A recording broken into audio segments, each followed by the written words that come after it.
लिखी गई है किताबों में पढ़ने और पढ़ाने के लिए। हम भी किसी के लिए गाया करते थे कि तुम्हारा मोहब्बत में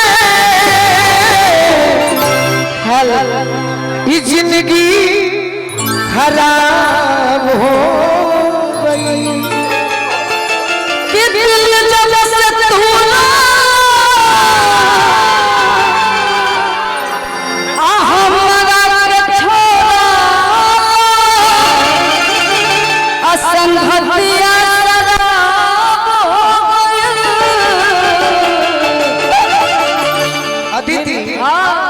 बहुत गाना गौले बनी कि दिल जे बनावल पागले नु होई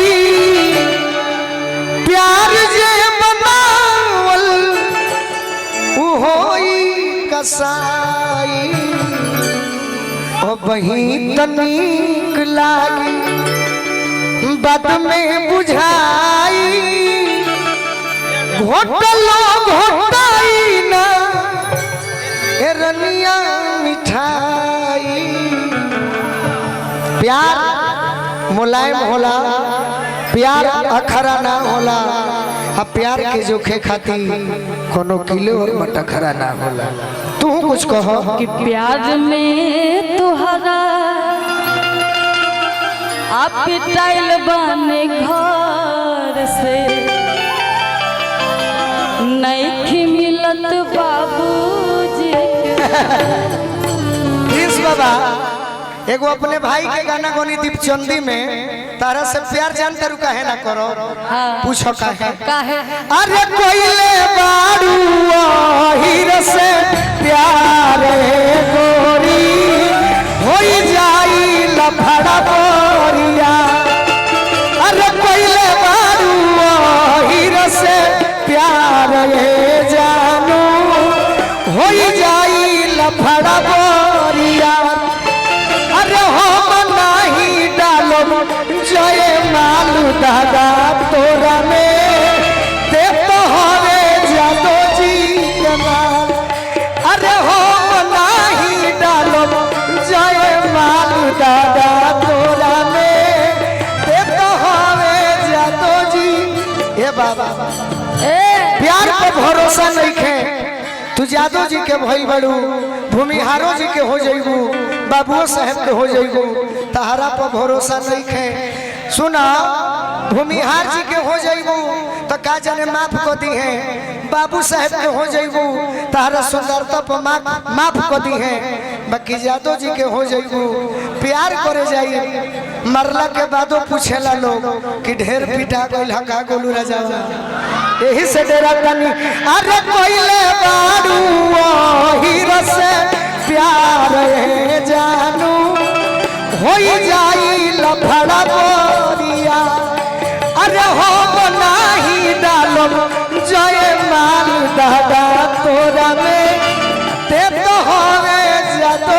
ए बाबा रहे दियो यही से डेरा तनी अदिति कि फिर गबड़ा जाई मैटर कि मेरा शीशे जैसा दिल तूने तोड़ दिया।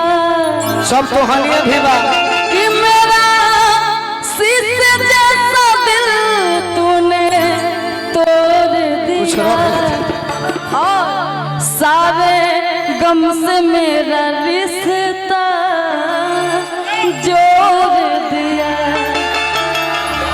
काहे पागल करेलू इतना उहे गीत गावो।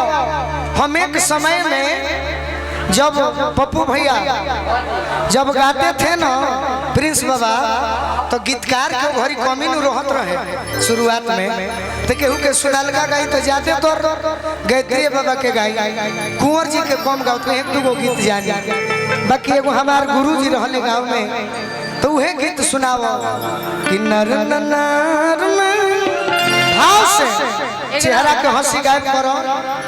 अजनी हजे की गोलू राजा तारा के धोखा देले बड़े गाओ। प्यार मोहब्बत के कहानी आप तो दिल हर जगह लगाते रहते हैं, हर जगह तोड़ते रहते हैं। बाकी आप हमसे प्यार करिए या ना करिए, हम आपसे तो सच्चे मोहब्बत ही करते हैं। कहते हैं कि इश्क मोहब्बत की बात लोग करते हैं, इश्क मोहब्बत के लोग बात करते हैं, बाकी आज भी चेहरा ही देखकर प्यार होता है। कि प्यार में तुहरा बाकी भैया पहले को शायर बोलो कि क्या बताए कैसे जिया पानी रे,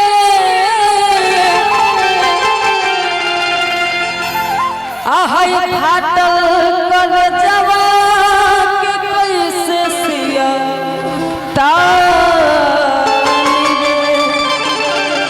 क्या भाई तू चाहिए स्कूल नहीं था का? ससुरा हम जाए शाम शाम, अमवत के सीन देखी ए दुनिया जहान रे। तू हमरा के भुला जाइबू एगो निशानी के तरह, हम तहरा के आजुओ याद रखले बानी कहानी के तरह। अरे हमहू दीवाना हई कि तहरा आंसू भी पी जाते रही एगो पानी के तरह। आज गुडू हलचल के जींस में देख ले।